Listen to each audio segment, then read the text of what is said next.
ഫെബ്രുവരി March മാസം വരുമ്പോഴുണ്ടല്ലോ ഒരു നെഞ്ചിടിപ്പാണ്.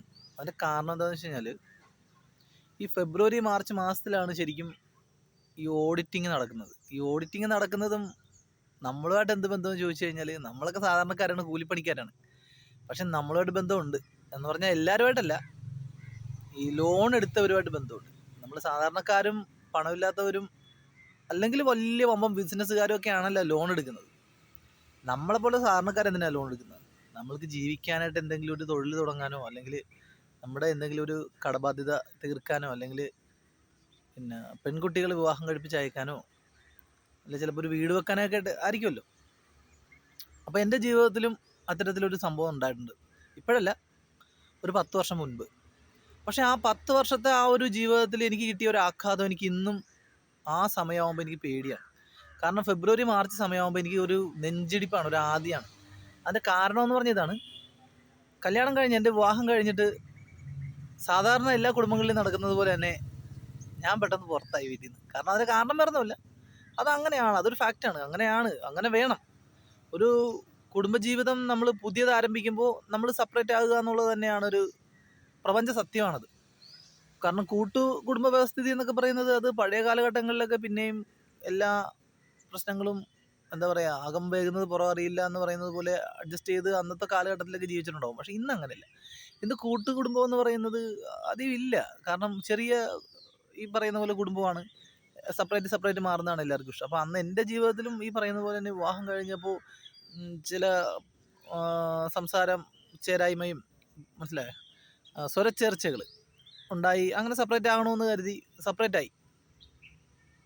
പക്ഷെ സെപ്പറേറ്റ് ആകുമ്പോൾ എൻ്റെ ജീവിതത്തിൽ എൻ്റെ കയ്യിൽ സത്യം പറഞ്ഞാൽ സാമ്പത്തികമായിട്ട് ഞാൻ ഒരു എന്താ പറയുക, കപ്പാസിറ്റി സാമ്പത്തികമായിട്ട് എനിക്ക് അന്നത്തെ എൻ്റെ സാഹചര്യം, ഇന്നും നമ്മൾ ഒരു കൂലിവേലക്കാരനാണ് എന്ന് വെച്ചിട്ട് ഇന്ന് ഒരുപാടുണ്ടെന്നൊന്നും അല്ല ഞാൻ പറഞ്ഞത്. അന്നത്തെ എൻ്റെ സാഹചര്യം എന്ന് പറഞ്ഞാൽ സാമ്പത്തികമായിട്ട് ഞാൻ വളരെ ബുദ്ധിമുട്ടുന്നൊരു സമയമായിരുന്നു. അപ്പോൾ ആ സമയത്ത് എനിക്ക് പെട്ടെന്നൊരു വീടുണ്ടാക്കുക, സ്ഥലം മേടിക്കുക എന്നൊക്കെ പറഞ്ഞാൽ ഭയങ്കര ബുദ്ധിമുട്ടുള്ളൊരു കാലഘട്ടമായിരുന്നു. അപ്പോൾ ആ സമയത്ത് ഞാൻ എന്താ ചെയ്തതെന്ന് പറഞ്ഞാൽ, എൻ്റെ വൈഫിൻ്റെ പ്രോപ്പർട്ടി, അവളുടെ വീടിൻ്റെ അവളുടെ വീടിൻ്റെ ആധാരം എടുത്ത് ബാങ്കിൽ വെച്ചിട്ട് ഞാൻ കുറച്ച് പൈസ വായ്പ ബാങ്കിൽ നിന്ന് ലോണായിട്ട് എടുത്ത്, ആ ലോണായിട്ട് എടുത്തിട്ട് ഞാൻ ഈ പണം കൊണ്ട് കുറച്ച് സ്ഥലം മേടിച്ചു. പക്ഷേ ഈ നമ്മൾ ലോൺ എടുത്ത പൈസ മുഴുവൻ കൊടുത്തിട്ടും നമുക്ക് ആ സ്ഥലം എടുക്കാനായിട്ട് തികഞ്ഞില്ല. തികയാതെ വന്നപ്പോൾ ഞാൻ വീണ്ടും കുറച്ച് പുറത്തുനിന്ന് കടം മേടിച്ച് പിന്നെ പുറത്തോട്ട് പോയി ഗൾഫിൽ പോയിട്ട് ബാക്കി പൈസയൊക്കെ ഉണ്ടാക്കിയിട്ടാണ് ആ സ്ഥലം എഴുതിച്ചത്. അപ്പം ഞാൻ പറഞ്ഞു വരുന്നതിൻ്റെ കാര്യം എന്നറിയോ, ഈ നമ്മൾ സാധാരണക്കാരാണ്. നമ്മൾക്ക് ബാങ്ക് ലോൺ അടക്കുക എന്നുള്ളതല്ലാതെ, പ്രത്യേകിച്ച് ഒരു കുടുംബസ്ഥനായി കഴിഞ്ഞാൽ, ഒറ്റയ്ക്കാണെങ്കിൽ നമുക്ക് കുഴപ്പമില്ല, ഒരു കുടുംബസ്ഥനായി കഴിഞ്ഞാൽ നമുക്ക് ചിലവുകൾ കൂടുതലാണ്.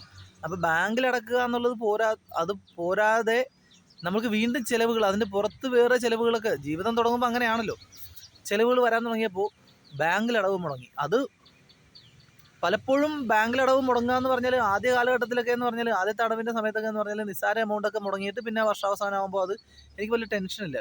പക്ഷെ പിന്നീട് ജീവിതത്തിൻ്റെ ബാധ്യതകൾ, സ്ഥലം മേടിച്ച് കഴിഞ്ഞപ്പോൾ പിന്നെ വീട് വെക്കണം, ഇതിനിടയ്ക്ക് അവളുടെ ഡെലിവറി, പ്രസവവും കാര്യങ്ങളൊക്കെ വന്നപ്പോൾ എന്നെ സംബന്ധിച്ച് അത് എടുത്താൽ പൊങ്ങാത്ത ഒരു എന്താ പറയുക, സാമ്പത്തിക പ്രതിസന്ധിയിലേക്കാണ് എന്നെ കൊണ്ടുപോയത്. അപ്പോൾ ഈ ഓഡിറ്റിങ്ങിൻ്റെ സമയമാകുമ്പോൾ നമ്മൾക്ക് ഈ പറയുന്ന പോലെ മാർച്ച് എന്തെങ്കിലും അവർക്ക് നമ്മൾക്ക് മുടക്കം വരുത്തിയിട്ടുണ്ടെങ്കിലും ബാങ്കുകാരുടെ ഒരു സ്വഭാവ രീതി വെച്ചിട്ട് അവർ ചുമ്മാ നമ്മൾ പലിശക്കാർ വന്ന് ശല്യപ്പെടുന്ന പോലെ ശല്യപ്പെടുത്തില്ല. അവർ വരുന്നതെന്ന് പറഞ്ഞാൽ വർഷത്തിൽ 1-2 പ്രാവശ്യം പേപ്പർ അയക്കും. അപ്പോൾ ഈ ഫിനാൻഷ്യൽ ഇയർ ഈ പറയുന്ന പോലെ ഫെബ്രുവരി മാർച്ചിലാണ് ഈ പേപ്പർ വരുന്നത്. ആ സമയത്ത് വരുന്ന എമൗണ്ട് എന്ന് പറഞ്ഞാൽ അത് നമ്മൾ കൃത്യമായിട്ട് അടച്ചിരിക്കണം, ഇല്ലെങ്കിൽ അവർ അതിനുള്ള നടപടി എടുക്കും. അപ്പോൾ ഇത് അടക്കാനായിട്ട് ഈ ഫെബ്രുവരി ആകുമ്പോഴേ ഒരു നെഞ്ചിടിപ്പാണ്. എന്ന് പേപ്പർ വരും, നമുക്ക് ഓൾറെഡി പെൻഡിങ് ഉണ്ടാവും, ഗ്യാരണ്ടി ആയിട്ട് പെൻഡിങ് ഉണ്ടാവും. അപ്പോൾ ഈ പെൻഡിങ് തീർക്കാനായിട്ട് അത് എത്ര രൂപ പെൻഡിങ് വരും, അല്ലെങ്കിൽ എത്ര രൂപ ഉണ്ടാവും, അപ്പം നമ്മൾക്കൊരു കണക്ക് കൂട്ടലുണ്ട്, എങ്കിലും അതിന് പലിശയും പിഴപ്പലിശയുമായിട്ട് അതിൻ്റെ മുകളിൽ എമൗണ്ട് പോകും. അപ്പോൾ ഇങ്ങനെയൊക്കെ വന്ന് എന്നെ സംബന്ധിച്ചിടത്തോളം എനിക്ക് ഈ ഫെബ്രുവരി മാർച്ച് എന്ന് പറയുമ്പോൾ എന്നെ സംബന്ധിച്ച് വളരെ നെഞ്ചിടിപ്പാണ്. ഒരുപക്ഷെ ആ ലോൺ ഞാൻ ക്ലോസ് ചെയ്ത് അത് തീർന്ന്, ആ ഇടപാട് തീർന്നിട്ട് ഇപ്പോൾ ഏകദേശം ഒരു 6-7-8 വർഷം മുകളിലായെങ്കിലും ഇപ്പോഴും ഫെബ്രുവരി മാർച്ച് എന്ന് പറയുന്നത് എന്നെ സംബന്ധിച്ച് നെഞ്ചിടിക്കുന്ന ഒരു അവസ്ഥയാണ്. കാരണം ഇപ്പോഴും ആ ഒരു ചൂട് എനിക്ക് വിട്ടുമാറിയിട്ടില്ല. അപ്പോൾ ഇത് ഞാൻ പറയാനുള്ള കാരണം എന്ന് പറഞ്ഞാൽ, നമ്മൾ ഒരുപാട് പേര് ആരെങ്കിലുമൊക്കെ സഹായിക്കണമെന്ന് ആഗ്രഹിക്കുന്നവരാണ്. ഒരുപാട് ആളുകൾ അങ്ങനെ സമൂഹത്തിലുണ്ട്. ആരെങ്കിലുമൊക്കെ സഹായിക്കണമെന്നും അല്ലെങ്കിൽ അവരുടെ ഒരു സമ്പാദ്യത്തിൻ്റെ കുറച്ച് ഭാഗം ആർക്കെങ്കിലും കൊടുക്കണമെന്ന് ആഗ്രഹിക്കുന്നവരാണ്.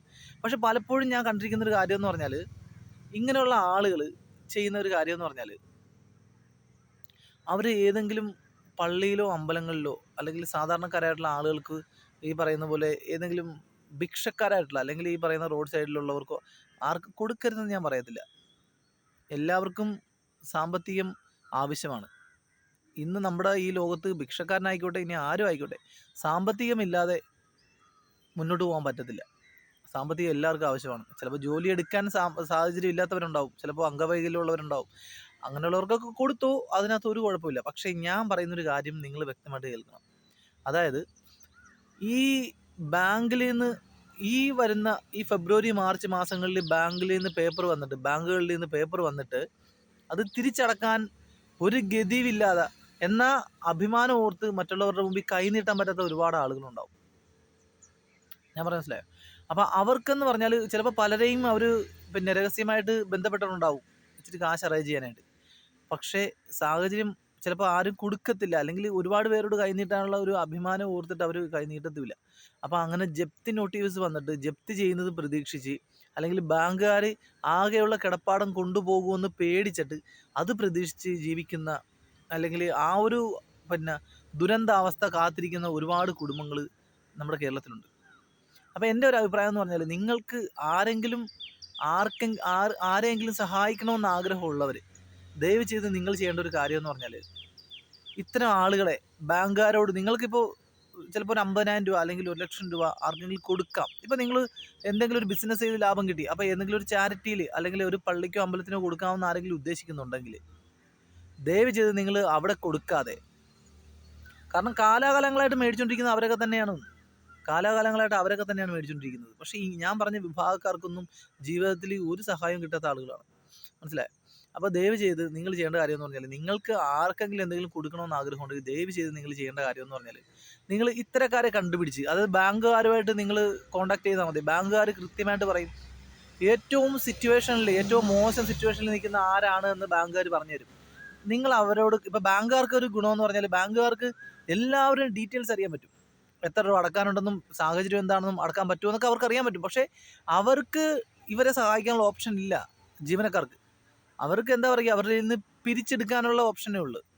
അവർക്ക് സഹായിക്കണമെന്നുണ്ടെങ്കിൽ പോലും അതിനുള്ള ഓപ്ഷൻ നിയമ നടപടികളിലേക്ക് കടക്കുമ്പോൾ അതില്ല. അപ്പോൾ അതുകൊണ്ട് തന്നെ അവർക്ക് ദയനീയാവസ്ഥ കണ്ട് അവർക്ക് കൈയും കെട്ടി നോക്കി നിൽക്കാനേ പറ്റുള്ളൂ. അപ്പോൾ അതുകൊണ്ട് പക്ഷേ ബാങ്കുകാർക്ക് അറിയാൻ പറ്റും ആർക്കൊക്കെ ആരുടെയൊക്കെ എന്തൊക്കെ അവസ്ഥയാണെന്നുള്ളതൊക്കെ ബാങ്കുകാർക്ക് അറിയാൻ പറ്റും. അപ്പോൾ ബാങ്കുകാരോട് നിങ്ങൾ കോൺടാക്ട് ചെയ്ത് കഴിഞ്ഞാൽ ബാങ്കുകാർ പറയും ഇന്ന ആൾക്കൊക്കെ സാമ്പത്തിക സ്ഥിതി മോശമാണെന്നും അവർക്ക് നിവൃത്തിയില്ലെന്നും ഉടനെ അവരുടെ കിടപ്പാടം പോകുന്നു. അങ്ങനെ ആരെങ്കിലും നിങ്ങൾ ബാങ്കുകാരോട് കോൺടാക്ട് ചെയ്തിട്ട് ബാങ്കിലെ മാനേജറോട് ചോദിക്കുക, ഇന്നപോലെ ആരെങ്കിലുമൊക്കെ അത്യാവശ്യക്കാർ ഇതുപോലെ ജപ്തിയായിട്ട് ബന്ധപ്പെട്ട് നിൽപ്പുണ്ടോ ഈ ഫെബ്രുവരി മാർച്ചിൽ ഉണ്ടെന്ന് പറയുകയാണെങ്കിൽ അവരെ നിങ്ങൾ കോൺടാക്ട് ചെയ്തിട്ട് ദയവ് ചെയ്ത് അവരെ ഒന്ന് സഹായിക്കാൻ ശ്രമിക്കുക. കാരണം എന്ന് പറഞ്ഞാൽ ഏറ്റവും കൂടുതൽ അർഹത അവർക്കാണ്. മനസ്സിലാകുന്നുണ്ടോ?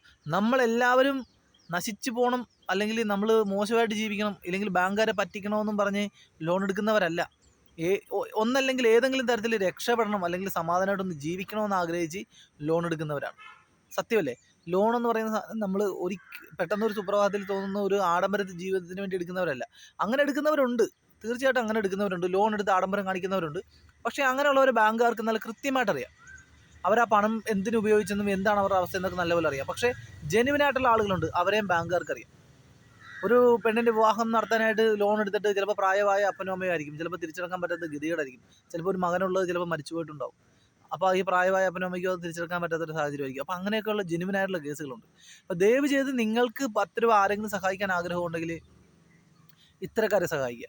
കാരണം എന്ന് പറഞ്ഞാൽ അവരെ കണ്ട് അവരെ സഹായിക്കുക. അല്ലാതെ ദയവ് ചെയ്ത് നിങ്ങൾ അമ്പലങ്ങൾക്കോ പള്ളികൾക്കോ ഈ പറയുന്ന പോലെ ഭിക്ഷക്കാർക്കോ കൊടുക്കേണ്ടെന്നല്ല. അവരാണ് കാലാകാലങ്ങളായിട്ട് മേടിച്ചുകൊണ്ടിരിക്കുന്നത്. നമ്മളിപ്പോൾ ഉള്ള സാധാരണക്കാർ ഈ പറയുന്ന പോലെ ഒരുപാട് പേര് ഉരുകി ഓരോ ദിവസവും തള്ളി നീക്കുന്നവരുണ്ട്. മനസ്സിലായോ? കുടുംബനാഥന്മാർ, അതായത് ഭാര്യയെ അറിയിക്കാതെ മക്കളെ അറിയിക്കാതെ ജപ്തി നോട്ടീസ് കയ്യിൽ കിട്ടിയിട്ട് പിന്നെ ഒരു കയറിൽ തൂങ്ങണം എന്ന് ആലോചിച്ച് കിടന്നുറങ്ങുന്നവരുണ്ട്. ഒരു വഴിയും കണ്ടില്ലെങ്കിൽ ഭാര്യയും മക്കളെയും അറിയിക്കാതെ പോയിട്ട് തൂങ്ങി മരിക്കണം, അല്ലെങ്കിൽ പരിപാടിയിൽ ഇന്നലെ നാളെ എൻ്റെ ഭാര്യ മക്കളെയും വിളിച്ചുകൊണ്ട് ഇറങ്ങേണ്ടി വരും.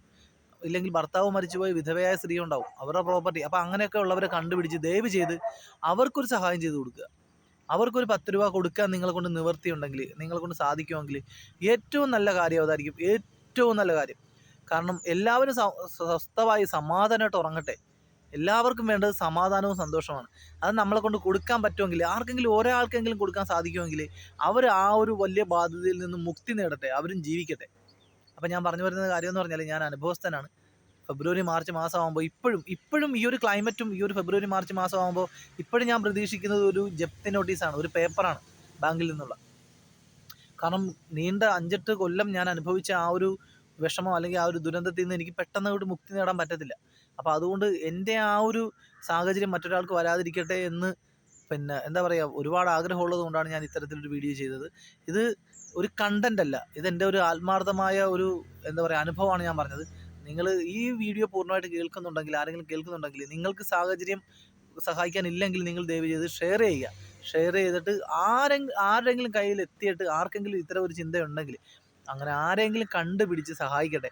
എല്ലാവരും സമാധാനത്തോടെ സന്തോഷത്തോടെ ഉറങ്ങട്ടെ.